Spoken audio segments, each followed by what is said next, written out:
viewers! Welcome to our channel, BNB Family. Kung bago ka pa lang sa channel namin, please like and subscribe. Hit the notification bells para updated kayo sa mga videos na i-upload namin. Enjoy watching! God bless! Hi guys! Good morning, good morning, good morning sa inyong lahat. Shout out sa lahat ng mga subscribers ng BNB Family, sa lahat ng mga supporters. Shout out din sa mga OFW din natin, ang OFW, ang bayaning Pilipino. Thank you so much sa lahat ng mga nag-subscribe ng channel ng BNB Family. Kung wala kayo, wala din po kami ngayon. Kaya maraming salamat po sa inyo.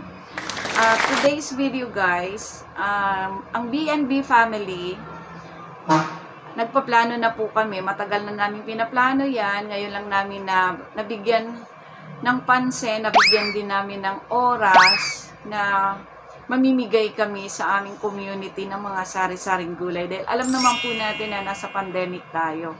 Share your blessings lang.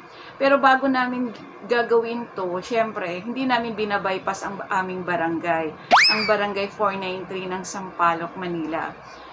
Pumunta kami kanina doon sa barangay namin at humingi kami ng permiso kung pwede ba kaming mamimigay at gagawin namin yung gusto namin na may mimigay ng mga sari-saring gulay, tuyo, bigas, kung ano man ang makakayanan ng BNB Family.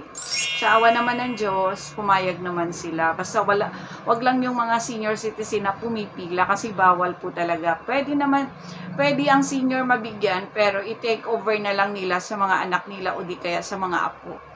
Lahat libre.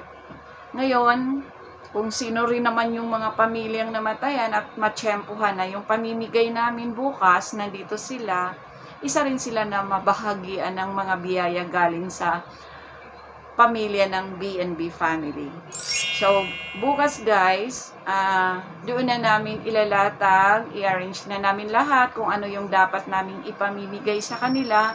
Kasi as of today, namimili muna kami at saka magre-repack muna kami ng mga katulad niyan, ang bigas i-repack namin kasi kung patatakalin lang namin sila baka magkakagulo. Baka magkaroon pa ng problema dahil alam naman natin nasa pandemic tayo. Syempre yung social distancing, masisita kami, mahuhuli pa kami, ang laki pa ng problema. So hope to see you tomorrow sa community pantry ng BNB Family. Maraming salamat po sa inyo and God bless you all. Gano'n mo kailan dadalhin talon sa kusina? Saan ba ito, boss? Kusina. Boss, saan ba ito, boss? Diyan lang sa loob sa opisina. Sa opisina. Para lumamig. Oo, ma'am, kasi gulay ito eh. Oo, gulay kasi yan eh. Mura bilhin doon. Ha? Mura. Oo nga. Ako sa ilalim ko. Share your blessings lang tayo. 1-3 lang. 1-3? Mahal. Mura.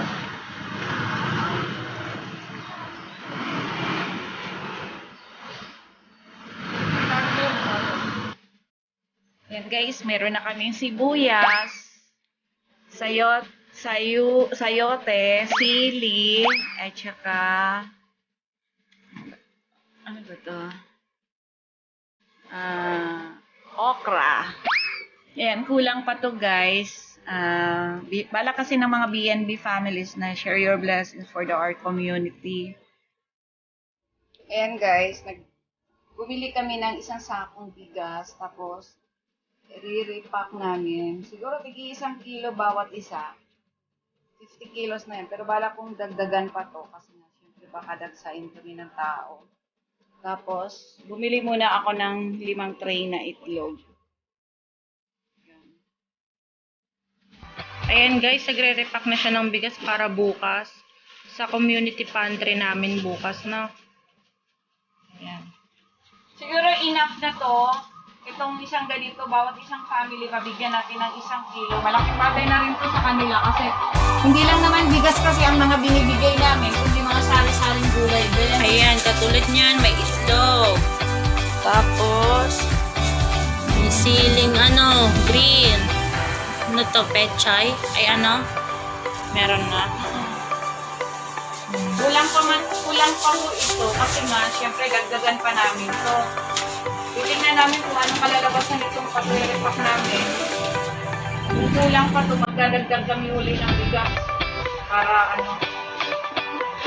Kaya i-share lang natin yung blessing natin dahil una-una nasa pandemic po tayo ngayon. Marami rin mga tao na nawawalaan din ng hanap buhay. Meron mga hanap buhay pero hindi talaga enough yung ano nila, yung financial na pangangailangan. Siyempre malaking tulong na rin to.